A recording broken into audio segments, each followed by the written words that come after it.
everyone. Welcome to the Go-Getters. Today, we're going to be talking about millennials, how to recruit and engage them in the workplace, how to market to them, family life, urbanization, mental health, which is at an all-time low, and the effect social media has had on this generation. And I've got two of them with me. Both are TEDx speakers, both been named to the Milwaukee Business Journal's 40 Under 40. Rayna Andrews, the Senior Director of Community Engagement at Feeding America Eastern Wisconsin, founding board member and chairwoman of Milwaukee Excellence Charter School. And I've got Ian Abston, who speaks across the country about millennials and has founded the Hone Group, which consists of 50 up-and-coming civic leaders in the greater Milwaukee area. And also this week had 16 points and 2 rebounds in the Milwaukee Athletic Club Basketball League. Assists. Both are career highs. You're hot right now. I'm hot. Stay hot. All right, let's dive into it. First topic. Millennials on average work for 4 different companies in their first 10 years out of college, switching jobs at 3 times the rate of other generations. Only 29% say they're engaged at work. How can employers do a better job of retaining them, or what do you think the core issue is here? I don't think millennials really want to be retained. I know I don't. Since I graduated from college, I've had 5 different jobs, and I think being in a job or having your own business, you want variety. You want to switch it up. I know what I was looking for, different experiences to find my own sweet spot and what I really wanted to do. And so I had a track record of staying maybe 2 years, 3 years, and moving on to something more interesting. And so I don't think it's really about employers trying to retain them or keep them somewhere. Keep it fresh, keep it new, kind of like relationships. Yeah. So I think there's different people on different spectrums. I think you're probably in the upper echelon. You've seen careers in leadership already, and you're probably top 5 to top 1% of career-oriented people. I think there's a giant gap of the 80%, the bulk of millennials who still want a good paying job and are willing to maybe sacrifice some things you aren't. Mm-hmm. And that's, I think, the generation that really fits into where our parents were. That's a group that maybe doesn't strive for that work-life balance that an entrepreneur would. So I think the biggest thing is explaining to millennials the why. Why is it we do what we do here? A lot of times you just come in, you're shown an office, you're not introduced to people, you're not really given an overall experience on the culture of the business, and it's not explained to you why you're doing certain tasks, and you don't understand what your organization does in the community. Millennials really want to see their organization doing great things and giving back in the community, and I don't think it's that hard. I think it's just different. There's a massive expectation. Millennials are coming through the workforce and we just expect different things. There are millennials that are willing to work 20 years at a company, but it's got to be a great company and they have to be doing great things and they have to communicate those great things and give their employees an opportunity to get involved in them. So if they're going to be giving to the United Way, don't just stop by with a blank envelope and say donate. You have to say give either time or give money, and here's some opportunity that we're going to go volunteer as a work team to go do it. So I think there are millennials that do want to be retained. It's just their expectation for work are a little bit different from previous generations. I would agree, and what I'd also add is I think millennials want to do something that matters, right? That really makes a difference, moves the needle in our community. Mm. And thank you for making that distinction. I had just try and prove you wrong on something. Yeah. Something. Yeah, I mean, I think if you look at what the top motivators are, it's personal growth, it's contributing to something bigger than yourself, and it's relationships. So, if companies can hit on those things and you have good relationships with your boss, you're making a lot of friends in that culture and that environment, well, you're really growing your skill set and helping the community, the companies are going to have a better shot. And do you think companies are kind of failing to hit on those 3 things? And Rayna, when you switched jobs, did you kind of feel stagnant at those places, or you just... No, I think each job that I moved to was definitely a leap to a much higher position. It Right. wasn't like a lateral move.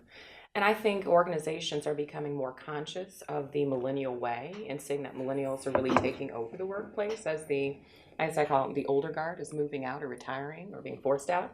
I think the organizations are really starting to understand the millennial way and what the needs are for satisfaction, because what they're not, what I mean, Ian said it best, that you have to create an environment that millennials will want to be in. You're correct. I think that HR hasn't changed in probably 50 years. They've been so far hiring and firing. Essentially, that's what they do. And they do an occasional 6-month overview on a lot of employees. And it's just the wrong damn way to do it. There's so much more an HR director needs to do these days to make sure their employees are happy, healthy, mentally strong at work and after work. And work doesn't end at work anymore. And employers aren't understanding that they're engaging with an employee not just 9 to 5 but 9 to 9. It's an all day. People, millennial or not, we're expected to check your phone at night in bed when you get an email from the boss, and there might be action on that, and you're technically at work then. And so is your company offering you opportunities then to leave work and flex time and X amount of volunteer hours? Are there bonuses for getting involved in the community? Are they encouraging you to get on the boards of other organizations to be a really well-rounded community member? Because that's what our generation really wants. We don't want to just work for Kohl's. We want to work for Kohl's, volunteer for the United Way, hang out with our friends at Harley Davidson from time to time, be in the bowling league, the volleyball league, those kind of things. It's a well-rounded person, but now work interferes with every single one of those assets that we have in our life, and they have to be respectful of that because they're expecting more of us as employees. And there's a lot of talk. It's not just a paycheck. It's not. It's a big part still. However, I think our generation is more willing to flex, at least early on in our career, for a paycheck, as long as we get the other things like a great work-life balance, good bosses. Mm-hmm. And then you see a lot of corporations also wanting to keep their good companies or their good employees. They smother them. They don't let them leave, or they don't encourage them to network elsewhere. And I think the best employee will be a well-rounded employee who understands what it's like to work at Harley and Kohl's and Northwestern Mutual and want to work at Harley because they've offered them the best work environment. Mm-hmm. Yeah, and to go off that, I think the it's not just a paycheck thing. I think you need to be making, and employers need to pay a certain amount where it's not going to hinder that employee's lifestyle. But after that, there's really not a huge correlation to happiness if you're hitting on those other things, mm-hmm. which is what the main focus should be. Let's move on. Let's move to marketing. On an average, companies are spending 500% more to reach millennials than other generations. They're struggling to reach them and engage them. What should they be doing? You want to crack it first? Do you want to say more about that in terms of what else should they be doing? How should companies be reaching and engaging millennial consumers? People tend to want to work for brands that they think very highly of as well. But I'll segment it off into two different ones, and I'll start with the getting people to work for you as an employer piece. If you are a company trying to say, come work for me, I think here's the standard way.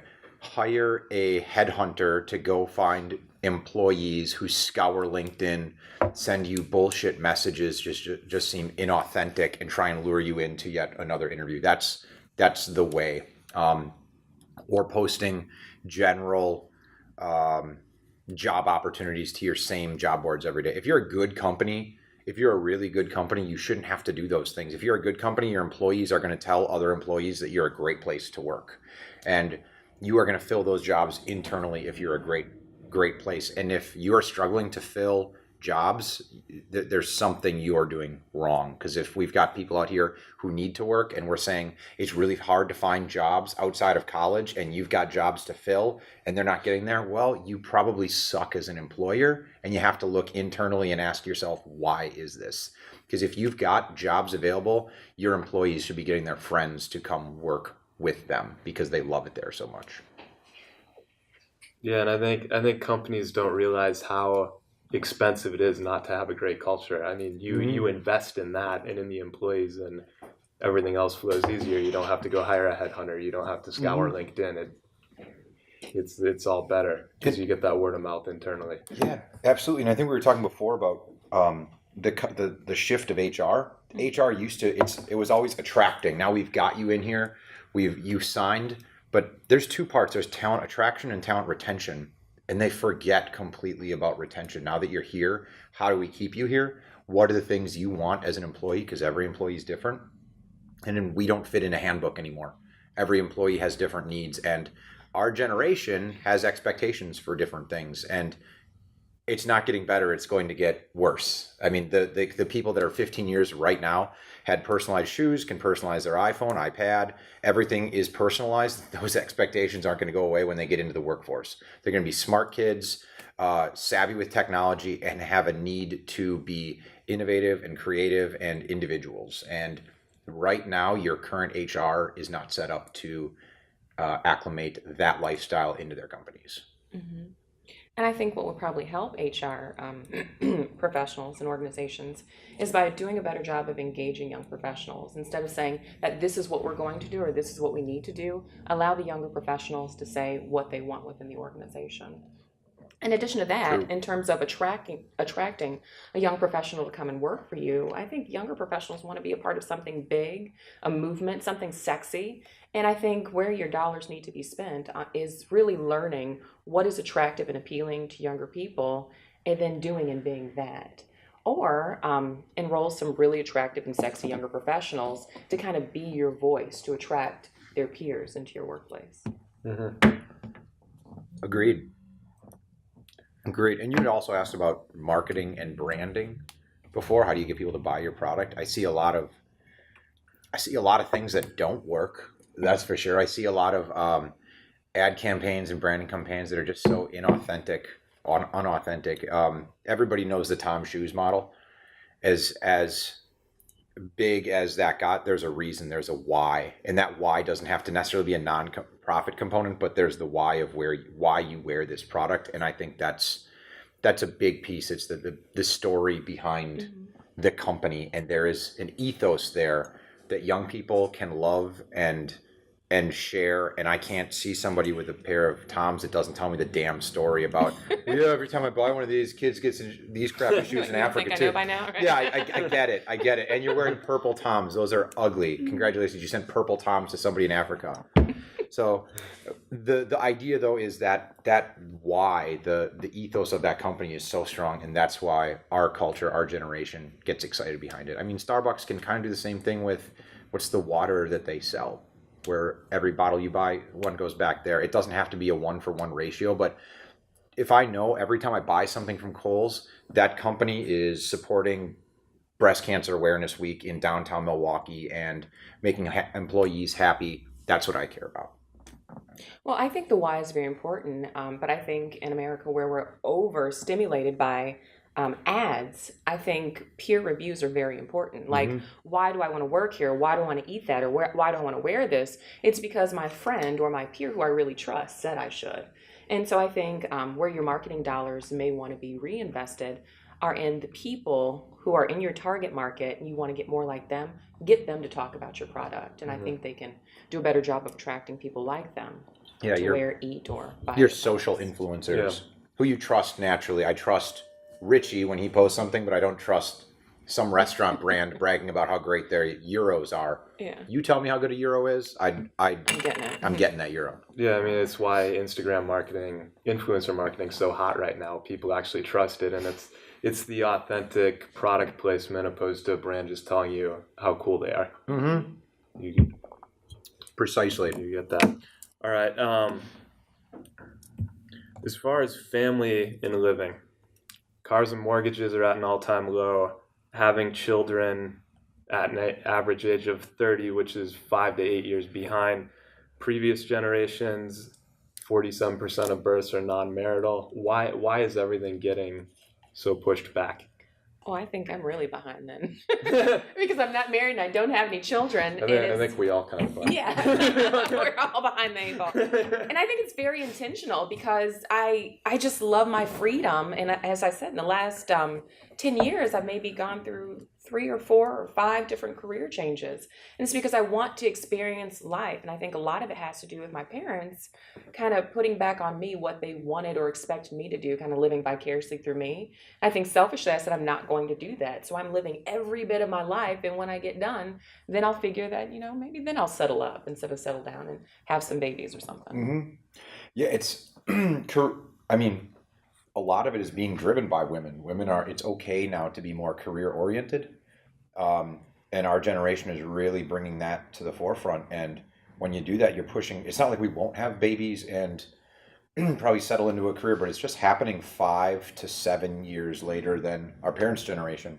And the generation after us might push it back even further. So I think it's a trend you're going to see continuing. And we've just seen, we saw '08 happen, and or a couple of recessions, damn near depressions, and we saw people that have been loyal to companies for generations who got laid off, let go, severance packages lost, and basically the large corporations were not loyal to their employees that were loyal to them, and that sent a rippling message through our entire generation to say, I'm not going to let that happen to me. So we rent more, we keep we have everything that we can let it go and grab something else. That's why a lot of people are renting. Everybody wants to be in the downtown environment, and people put themselves in a position to try more than buy. Mm-hmm.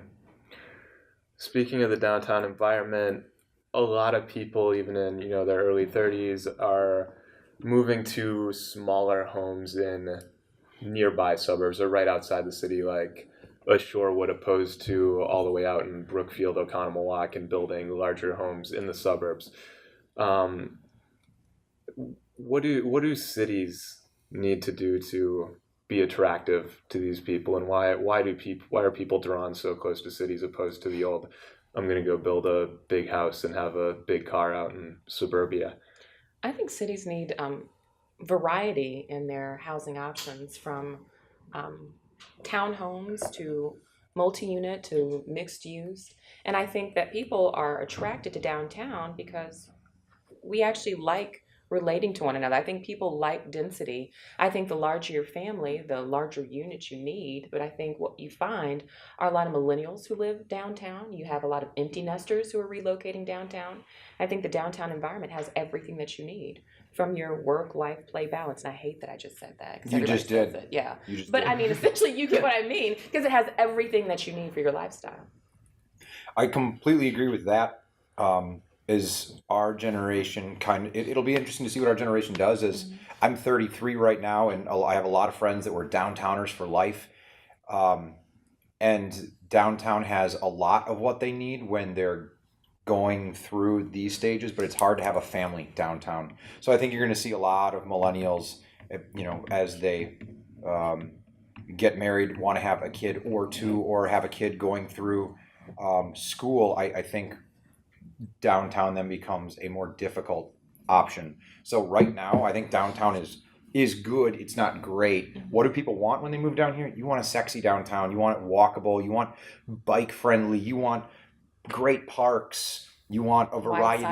Wide sidewalks. A lot of these things we're slowly working on. Transit options. Intermodal. Yeah, absolutely. All these basic things we're saying we want, and for some reason, government and city never quite agree on what is good. If we could take a little bit of money out of making sure we can rock our highways in and out of town so quickly and invest that more in the civic and city infrastructure, we'd be better off.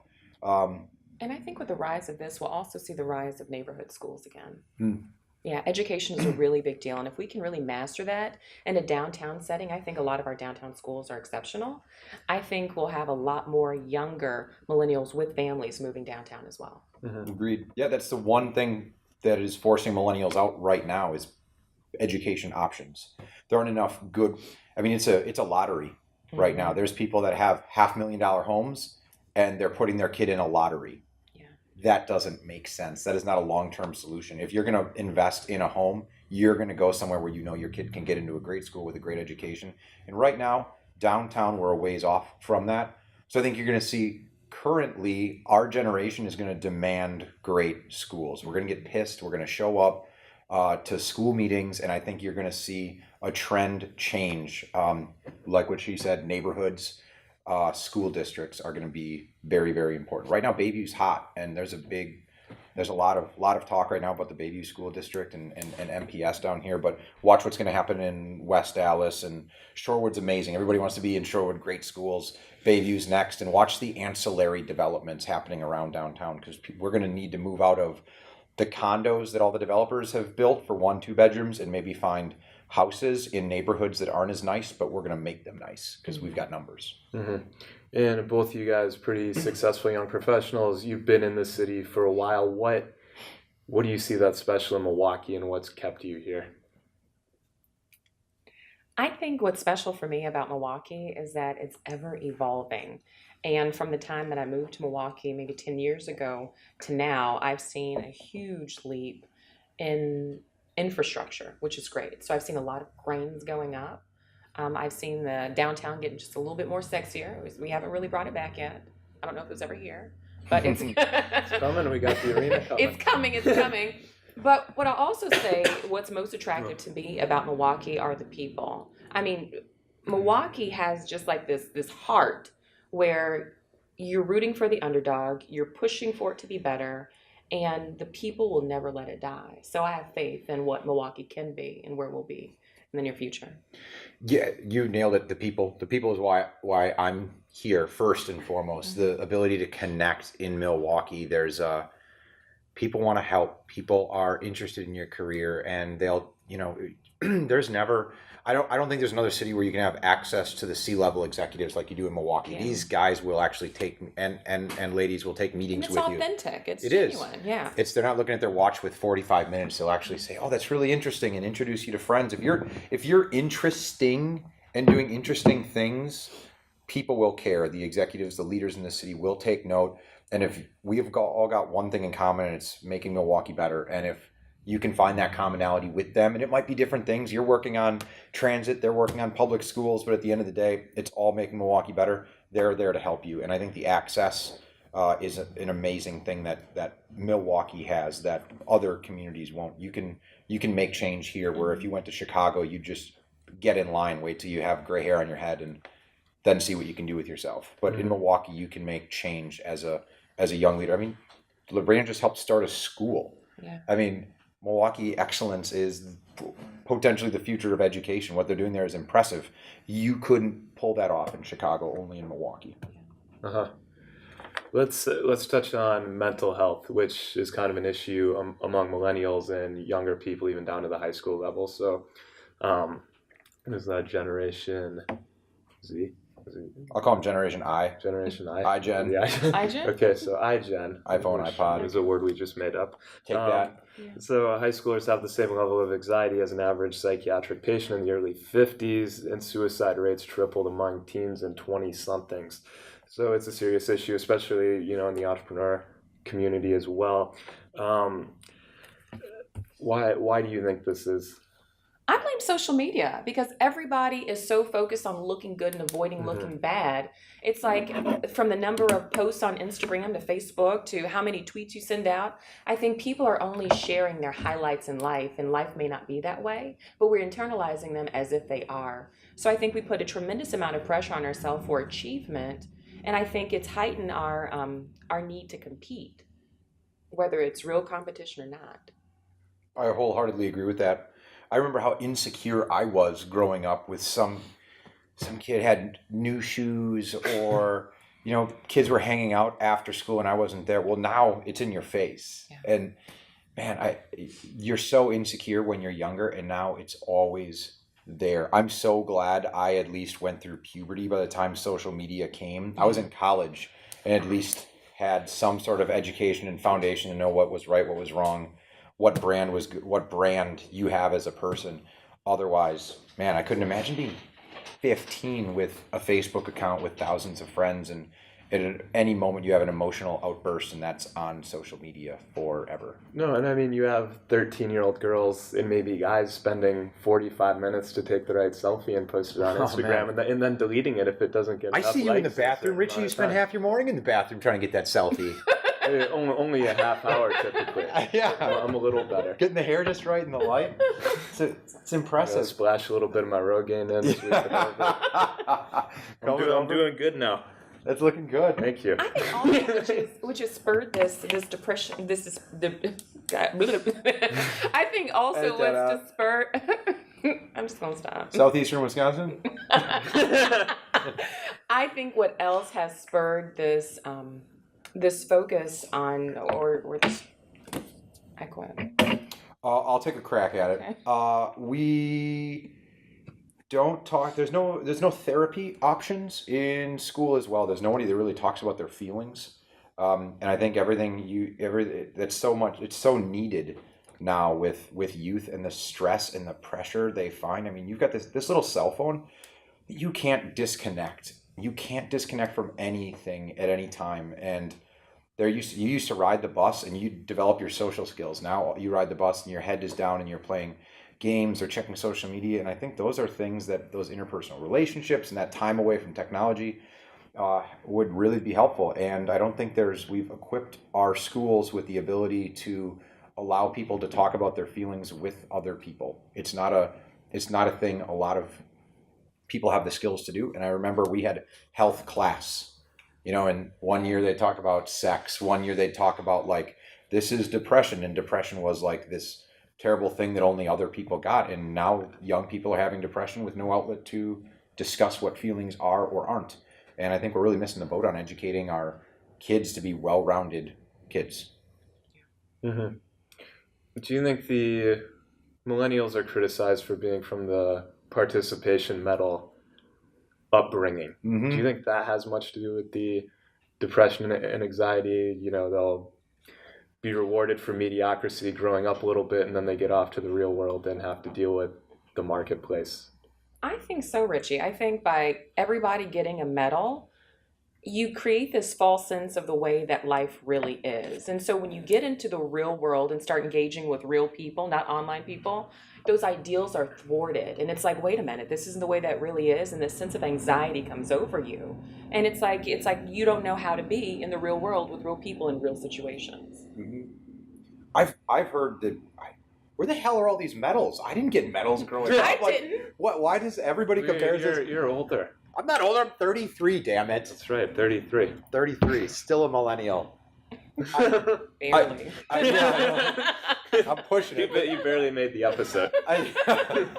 You dressed like a millennial. I did. I had to dress the part. You did a good job on that. I struggle to find out. Here's the issue I have with those generalizing statements is when they say millennial, that's a 20-year gap. You could talk about people entering the workforce right now. Do you think they're harmed by that culture? Because the 23-year-old probably went through it. Yep, I'd wholeheartedly agree with that. So let's go there. That's a really good question. Here's the issue. Our parents, the people that are our bosses right now, were giving us those medals. Right. And now we're here in the workforce and they're saying, well, now that you're here, you want these medals in the workforce too? If that's what they're comparing to, they raised this entire generation. So I think it's on them. I'll just point the mirror. I think there's also serious pressure on millennials to do better than our parents. And I mean, when you think about millennials, those born in the 80s, we went through the war on drugs and two economic depressions in a way in the 80s and in the 2000s. And so I think we were sold in a way a bill of goods. Like when you go to school, get good grades, get a great job, you can retire. And that does not exist for us. So I think we're out here really needing to figure it out. We really don't have that roadmap that our parents have told us to take or that we've seen them take. And so leaping from job to job to job, yeah, there is some anxiety there because I can't really trust what you said and I can't really trust what I've seen. And so now I'm out here to figure it out. Concur wholeheartedly. It's no longer work hard, get good grades, be a rock star. Yeah. the people that are making great money were your high school, college dropouts who happen to be in the right industry at the right time. So, I mean, you can't graduate with 4.0 and just expect that you're going to be thrown into the. I mean, the smartest people now aren't necessarily becoming doctors; they're now going into tech because that's where easy money can be made.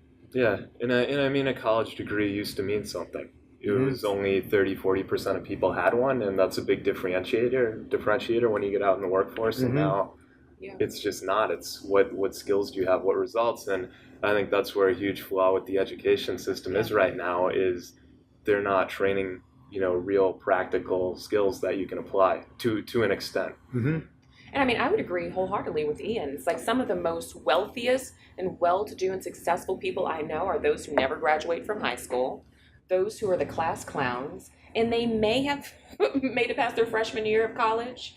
And I'm a little frustrated because I end up with the student loans, right? Right. That I'm probably never going to pay off. Yeah. So, For the did I team. just say that? You did. You did.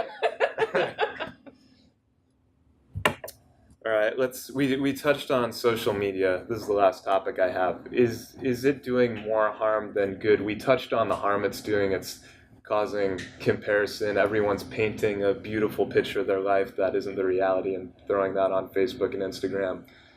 Is it more harm than good? There definitely are pros to it.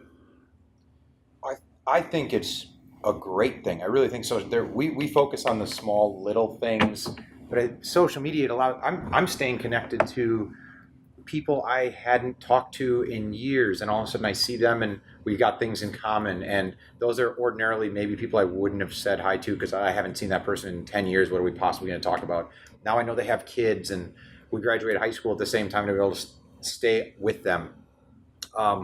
Social media provides an ability for people to talk out, to call out bullshit on brands that make mistakes. Nobody really was the watchdog on those things before. So social media gives the ability for great stories to go viral and bad, inauthentic and bad things to be called out for what they are. So there's so many good things that social media can do. I think we occasionally just focus on the negative from time to time. I would say very similar to what Ian said, but social media is like a double-edged sword, right? On one side, it opens us to a whole global society, right? Where you get to connect with your friends from overseas, but you also get an opportunity to catch up with the friends that you grew up with in high school. You get to keep in contact. But on the other side, it's a whole new realm of journalism where people take on reporting their own news and information. Some of it's objective, but most of it's subjective, right? It's all about opinion. I feel like it's actually bled into the way that we produce traditional news, which is a real issue, and we're going into another topic. But I think social media is a double-edged sword, which can be used for greatness and connecting people and the sharing of rapid information. But I'd also say that social media can be very dangerous in creating anxiety in people who like to compare to one another, which is, I think, all of us are kind of judging and assessing, is this right, is this wrong? Do I fit into that? Yeah. Are your parents on social media? Yes. Are yours? Yeah. My dad's not yet. My mom definitely is. She's gonna like this too. Okay, good. My mom Maybe is. love She follows me. I went live for the first time last week. I said, hi. And she's like, hi, Rayna. No, it wasn't for you. Mom. Stop. It's good.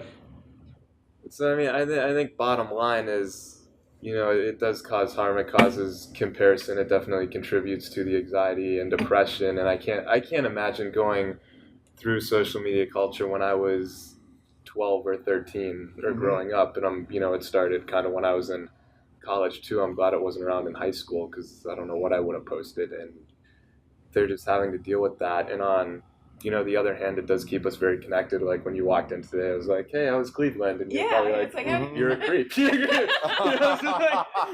Stalker. But no, you do get to keep up to date on everyone. I think the bottom line is it's evolution, and it's going to keep getting more and more extreme. So, and I think the education component you touched on earlier, what are we teaching in schools? They should be teaching social media in schools right now, and kind of how,